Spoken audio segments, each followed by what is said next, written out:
O processo. O erro como processo. Pois é, quando você fala da intencionalidade, né, eu falo também isso assim, educar dá trabalho, né, não dá para deixar assim por conta, você tem que saber o que você quer fazer com isso. Né? Então é muito comum você ter uma menina lá, uma criança, uma menina, 10 anos, vou ensinar, vou deixar ela lavar a louça, né, para aprender, se virar, né. Aí a mãe fala, não, eu não vou, não dá, ela não sabe.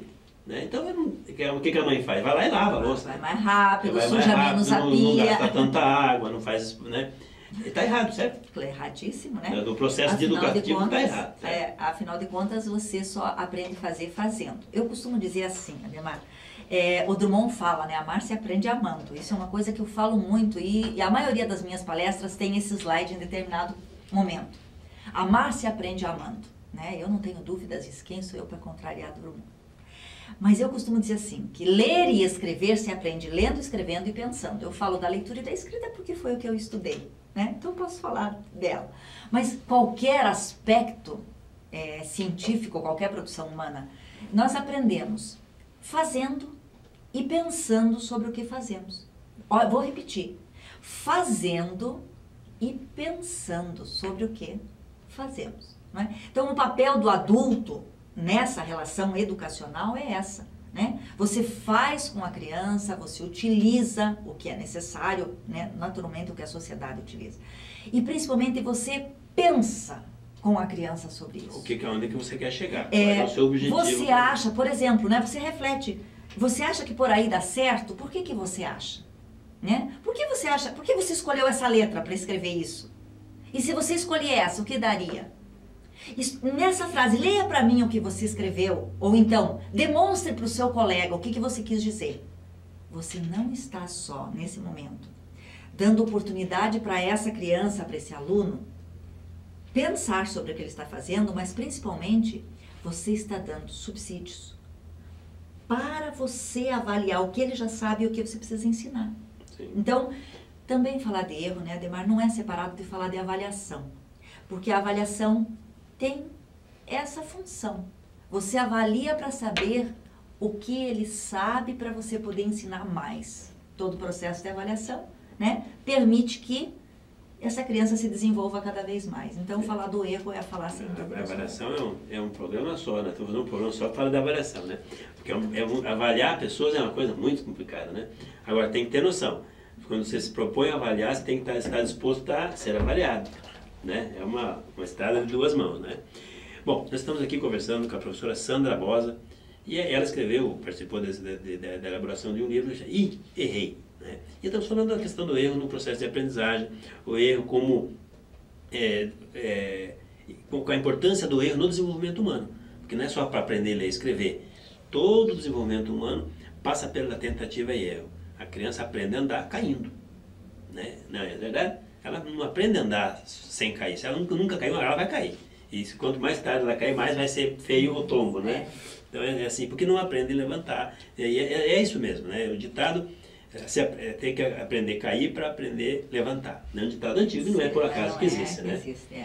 Bom, nós estamos falando com a professora Sandra Bosa, mas eu quero falar para vocês o seguinte, se você pode escutar o nosso programa, né? Se você gostou, a Sandra estava no programa aqui no domingo, fale para seus amigos, você pode acessar seus amigos no nosso site. Pode ouvir essa entrevista durante a semana no institutoeducabrasil.com.br.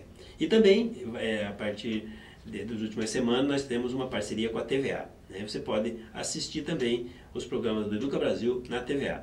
E só para lembrar, você que não tem na TV a cabo, pode saber mais informações, as ofertas da TVA no tva.com.br. Né? E telefonando aí para o telefone que está aí no seu vídeo. Né? Mas, professora, a senhora falou da avaliação, eu acho que é um assunto que interessa bastante as mães, né? Porque existe toda uma preocupação da mãe quando pega a nota, né? Da criança, sim, né? Sim. Meu Deus, ela tirou só 70, né, na prova. E é uma preocupação da professora, do educador, né, o responsável para fazer aquela educação formal, né? De que o aluno vai bem, e você não vai bem porque não foi bem, né? E daí eu acho assim, e isso é verdade, a gente precisaria muito mais tempo para falar dessa questão da avaliação, mas eu gostaria de focar só nessa questão da nota nesse contexto, né, da avaliação, dessa visão da família, que fica lá pegando, não, mas isso aqui estava certo, não estava bem errado. Né? Fica uma discussão muito pontual, que na verdade você quer a nota, não quer que aprenda. Né? Tem bastante isso, né?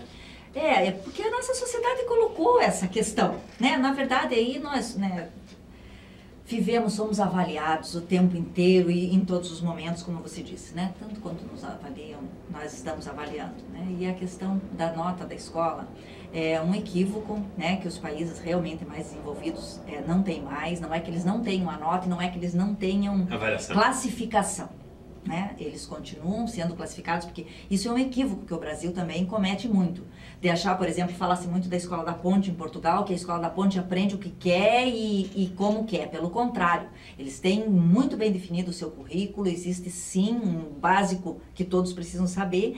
E a questão classificatória também nos países de primeiro mundo é muito forte, a competitividade e tal. Tem prova no e às vezes quando chega assim...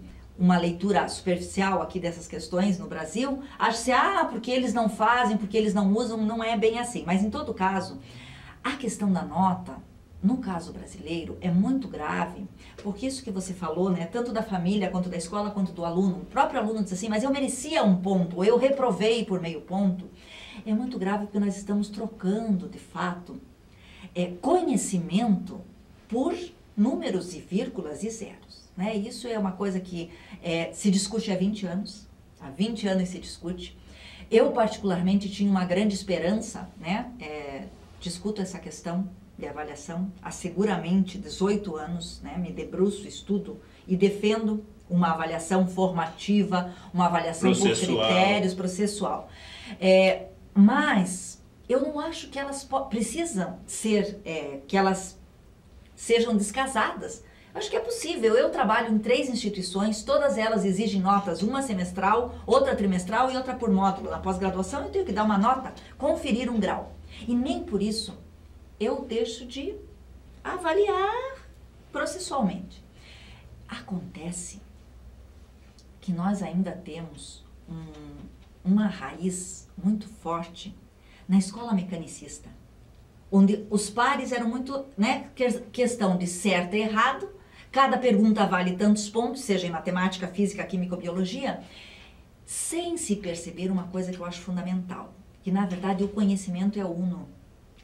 E que esse pontinho que você deixou de ganhar ou ganhou a mais, esse 7 ou esse 5, tem a ver com a não compreensão do todo. Então, essa avaliação que ainda hoje é feita na escola é uma avaliação que precisa ser colada, é uma bricolagem de pontinhos para se chegar em uma nota. O que não significa que aquele aluno que tirou 9, 8 ou 7 sabe mais do que aquele que tirou 6. Aí nós entraríamos no tipo de erro que esse aluno fez. Voltamos à questão do erro, né? O tipo de erro que ele cometeu. Ele cometeu aquele erro porque ele não soube se expressar no momento da prova escrita ou de uma prova oral? Ele trocou uma palavra, ele suprimiu letras ou um verbo está colocado na situação errada, em uma questão de geografia, em uma questão de ciências? Ele não entendeu do que se está falando. A professora está falando de um assunto e ele achou que era outro porque ele se limitou a uma pergunta textual.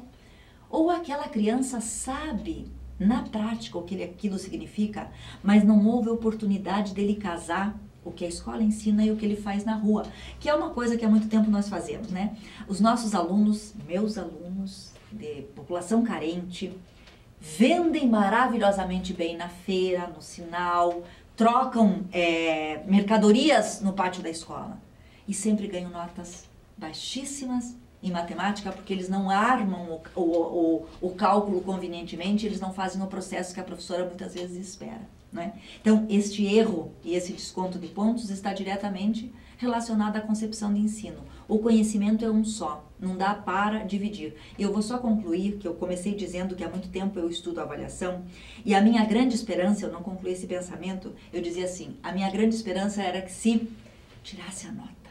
Aí eu tinha certeza que quem ficaria na sala de aula eram aqueles professores que estariam mesmo interessados em ensinar, que não tinham a nota como o cabresto, que vai fazer a disciplina, que ameaça quando o aluno não quer estudar em casa, quando não quer fazer tarefa. Eu pensava assim, estou confessando aqui, né, um grande erro, nós estamos falando de erro e avaliação. E eu imaginava que quando se tirasse a nota, essa escola fosse uma escola que ensinasse.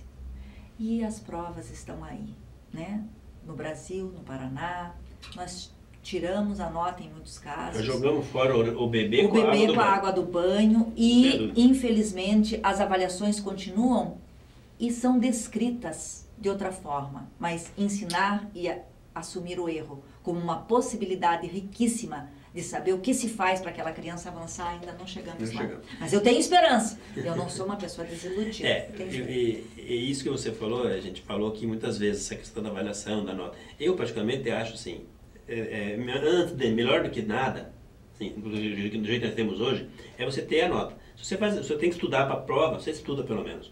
Né? Então, eu acho que assim, cria a reprova e tal, mas uma hora vai reprovar. Se você não tiver isso como, assim, como política pública, né? Uma coisa de visão. Hoje nós perdíamos, eu falei esses dias, nós perdíamos lá, 30 anos atrás, nós tinha 30% das pessoas que não iam para a escola. 70 iam. Mas dos 70 que iam, 60 iam para frente, iam fazer faculdade, viravam, né? A escola eram pessoas, tanto pobres quanto ricos, tinham a mesma oportunidade de uma escola forte, que puxava, que cobrava, que obrigava a estudar. Hoje nós temos 100% na escola e perdemos 60%. Porque só 40% que chega termina o ensino fundamental. Né? Então, nós jogamos fora tudo. Né? Mas, posso discordar? Pode.